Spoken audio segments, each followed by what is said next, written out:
Le 6 avril 2025, c'est-à-dire dans pratiquement une semaine, cela fera exactement 9 ans que le président Patrice Talon a pris les rênes de notre pays. Ses sbires et ses obligés ont commencé à nous vendre, à notre peuple ces soi-disant exploits, ces résultats qui, selon eux, personne n'aurait réalisé ou atteint avant lui depuis la cession de notre pays à l'indépendance. Qu'ils soient ministres, directeurs généraux, députés ou même conseillers, ministres conseillers, tous s'apprêtent à rabâcher nos oreilles avec ce qu'ils considèrent comme du jamais vu sous nos cieux. Cependant, la réalité est bien plus inquiétante que ces chimères qu'ils s'évertuent à nous présenter comme le fruit d'un monde nouveau. Jean Baudin, dans son ouvrage Les 6 livres de la République, a marqué le monde avec sa fameuse citation « Il n'y a de richesse que d'hommes ». Je voudrais m'appuyer sur cette citation de Jean Baudin pour souligner que la véritable richesse d'une nation ne réside pas seulement dans les réalisations matérielles, mais avant tout dans la qualité et la force des hommes de cette nation que l'on modèle. Cette citation constitue la parfaite transition qui nous questionne sur le véritable héritage du talonisme. Pour quelqu'un qui a voulu, comme le président Patrice Talon, bousculer tous les codes de gouvernance avant lui, on se pose la question de savoir qu'est-ce qu'on peut retenir du talonisme.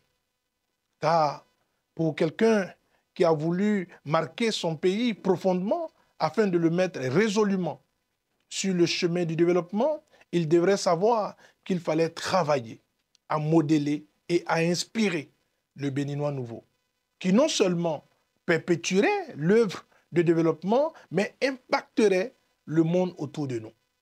Hélas, le plus grand héritage que Patrice Talon pouvait laisser à son peuple est la modélisation du Béninois nouveau.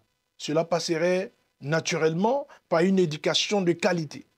Or, sur la question de l'éducation, hormis les grèves qu'il a fait cesser par le brigandage du Parlement monocolore, il n'a réalisé aucun exploit. Il a au contraire, à travers un plan d'aspirants au métier d'enseignant, clochardisé le métier de l'enseignement. Ce que je dis est surtout soutenu par les chiffres du rapport 2024 sur les ODD. Ainsi, le taux de scolarisation au niveau de l'école primaire est passé de 96,9% en 2016 à 94,6% en 2022.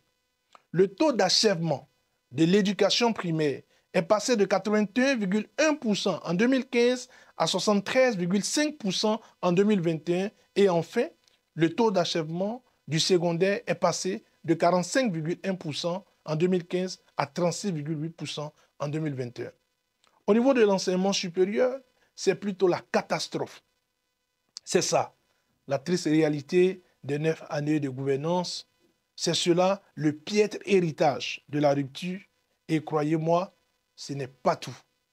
Quand on a gouverné en voulant impacter profondément son peuple, on travaille sur les valeurs. Singapour est passé de port sous-développé avec un port artisanal et un des pays les plus évolués aujourd'hui de notre ère. Ainsi, le père fondateur de Singapour moderne est Lee Kuan Yew. Lee Kuan Yew a laissé entendre au monde que la formation des hommes est aussi importante que la construction des routes et des ponts. Et la transmission des valeurs à ses contemporains est la clé de tout développement durable. Cependant, quelles sont les valeurs que ce régime a-t-il transmises à la jeune génération? Ce régime a enseigné à la jeune génération que l'on peut, au cours d'une compétition électorale, éliminer tous ses concurrents par un certificat de conformité. Ce régime a laissé comme héritage que l'on peut imposer un parlement monocolore, même dans les conditions les plus sanglantes, afin d'atteindre ses objectifs. À la jeune génération, ce régime enseigne que l'on peut martyriser le monde paysan parce qu'on a des objectifs à atteindre. Ce régime enseigne qu'on peut s'en prendre à toute la classe politique en taillant un code électoral discriminatoire et forcer tout droit dans le mur. Il y a beaucoup d'autres sujets que nous aborderons les jours à venir en parlant des 9 années de gouvernance de ce régime. Gardez une seule chose, c'est un triste héritage. Et comme je ne manque de vous le dire, ensemble, nous vaincrons. Nous gardons la flamme de